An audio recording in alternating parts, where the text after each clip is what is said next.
Kurdistanên hêja nexweşiyekî gelek tirsinak û kujinde li başûrê Kurdistanê derketiye. Eger bi zotirîn dem çareseriyek ji bo vê nexweşiyê neyê dîtin, dê giyan û laşê Kurdbûnê bêhteş nav birin. Navê vê nexweşiyê jî dijmin perestî ye. Bi taybet jî di van rojên dawî de em gelek gotinan ji hinek rewşenbîr û siyasetmedarên başûrê Kurdistanê dibihîzin ku bi şanazî ve pesnê mezintirîn terorîstên navdewletî fermandeh û serbazê rejêma dagîrkerî ya Îranê Qasım Silêmanî dikin. Her wisa merasimên mezin û berfireh jê re amade dikin.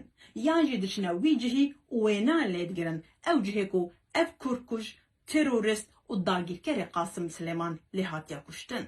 Li aliyê din jî hinek navê opsisyon û rexnegir dema rexne li desthilatê Kurdistanê digirin, Xomeyni weke mînaka destpakiyê ji bo xelkê Kurdistanê didine nasandin. Yan jî Kurdkujê Saddam Hüseyin weke kesayetekî baş didine pênasekirin ku xelkê Kurdistanê bi heza dilê xwe bixwazin li jêr desthilata wî bijîn.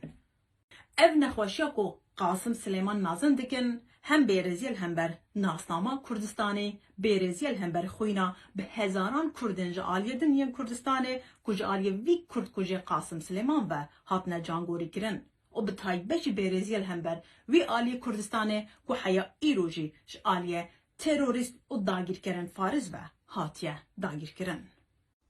Her wisa başkirina rûyê Saddam Hüseyin ji bo nifşê nû li başûrê Kurdistanê bêrezîkirina li hember giyanê bi sedan hezaran Kurdên ku ji aliyê Saddam û desthilata wî ve hatine komkujîkirin. Ji xêncê Kurdan hiç ne tewek, ne Ermenî, ne jî cihî naxwazin vegerine serdema komkujiyan. Em hêvîdarin ji zana û kesatiyên Kurdistanê yê bişeref hûn bi zotirîn dem çareseriyekê ji bo vê nexweşiya gemar û bêrewşt peyda bikin.